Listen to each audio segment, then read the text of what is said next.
Si vous m'aimez, vous garderez mes commandements. Moi je prierai le Père, et il vous donnera un autre défenseur qui sera pour toujours avec vous. L'Esprit de vérité. Je vais en faire de la purée mousseline, moi, du péché. Hé hé, où est-ce qu'il est? Alors, on fait moins le malin, hein? On tremble, hein? Eh ben oui, parce que si l'Esprit Saint est le défenseur, ben, ça veut dire qu'il y a un attaquant, et que l'Esprit Saint vient nous défendre. Et la seule chose dont il nous défend, c'est du diable, qui vient nous tenter. En fait, on pourrait même aller un peu plus loin. Parce que, à l'époque de Jésus, évidemment, ça n'existe pas. Alors, Saint Paul utilise une autre expression. Il dit que la parole de Dieu est plus coupante qu'un glaive à deux tranchants. Donc la parole de Dieu, c'est l'épée du Saint-Esprit pour nous défendre. En fait, plus précisément, on pourrait même dire que cette parole de Dieu, elle a deux manières d'agir. D'un côté, c'est un peu comme le bistouri du chirurgien. Ça coupe, et comme ça permet de retirer ce qui ne va pas. Tu vois, cet arbre-là, il est en partie pourri parce qu'il y a un champignon qui est venu dedans et qui l'a attaqué au cœur.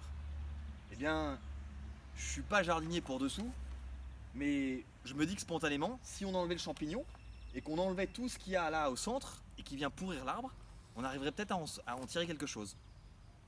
Et bien, de la même manière, l'Esprit Saint, avec la parole de Dieu, il vient pour nous montrer ce qui, dans notre cœur, commence à pourrir, ce qui ne va pas, pour que nous en ayons le dégoût et qu'ensuite on puisse le jeter dehors, le bistouri. La deuxième chose, c'est que la parole de Dieu, elle vient dans notre cœur pour pouvoir y déposer, à l'inverse, une protection. Une protection pour nous défendre, pour savoir comment nous défendre. Par exemple, la lettre aux Éphésiens, au chapitre 4. Aucune parole mauvaise ne doit sortir de votre bouche. T'es tenté de balancer des injures à celui qui n'a pas été sympa avec toi, qui t'a fait du mal? Pouf! Parole de Dieu, aucune parole mauvaise ne doit sortir de ta bouche. Si tu te souviens de cette parole-là, ça va t'aider à ne pas le dire. Et si tu l'es dit, ça va t'aider à peu te dire, il faut que j'arrête de dire ça. Autre chose, on va rester dans l'Éphésiens 4 parce que c'est une mine. Si vous êtes en colère, ne tombez pas dans le péché, que le soleil ne se couche pas sur votre colère. Tu t'es encore enguirlandé avec tes parents et tu montes dans ta chambre, c'est la fin de la journée et tu es en colère. Pouf! Parole de Dieu, que le soleil ne se couche pas sur ta colère. Ça veut dire, soit tu arrives à te réconcilier avec tes parents juste avant d'aller te coucher, soit au moins, pour apaiser ta colère, tu demandes à Dieu de venir mettre sa consolation dans ton cœur et dans le cœur de tes parents. Tu viens demander cette grâce que vous puissiez vous réconcilier et mieux vous comprendre. Allez, une petite dernière pour la route. Débarrassez-vous donc du mensonge et dites la vérité, chacun à son prochain. T'es tenté de mentir pour paraître mieux devant tes amis? Pouf! Parole de Dieu, débarrasse-toi du mensonge. Laisse tomber le mensonge et dis la vérité. Voilà, c'est comme ça que l'Esprit Saint vient nous défendre. C'est comme ça qu'il vient retirer le mal de notre vie et qu'il nous protège avec cette parole, avec ce glaive. Et alors là, le péché, il se délite. Et c'est quoi l'intérêt de tout ça? Eh bien, c'est que, à la place d'avoir des fruits pourris, tu vois, des fruits pourris qu'on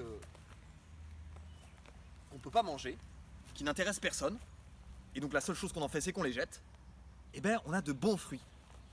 De bons fruits, comme les cerises du voisin, qui ont l'air drôlement rouges. Elles ne sont pas encore prêtes, mais ça ne saurait tarder. Et quand il y a de bons fruits, dans notre vie, eh ben on attire tout le monde à nous. Et tout le monde est heureux de goûter à nos fruits. Si en nous de la colère, les gens vont goûter à notre colère, et puis ils vont s'écarter de nous. Mais si en nous il y a de la paix, si en nous il y a de l'amour, si en nous il y a de la patience, s'il y a de la bienveillance en nous, s'il y a de l'humilité, eh ben les gens vont goûter à notre patience, à notre amour, à notre bienveillance, à notre humilité, et ils en sortiront meilleurs. Et en fait, ils vont goûter là des fruits que l'Esprit Saint aura fait germer en nous. Alors ce que je te propose, c'est de relire dans les 2 jours qui viennent le chapitre 4 de la lettre aux Éphésiens. Et dedans, tu prends une expression, une phrase, dont tu sais qu'elle touche quelque chose de ta vie où tu es un peu en difficulté. Quelque chose qui est un peu complexe. Pour faire simple, commence à partir du verset 17. C'est parti!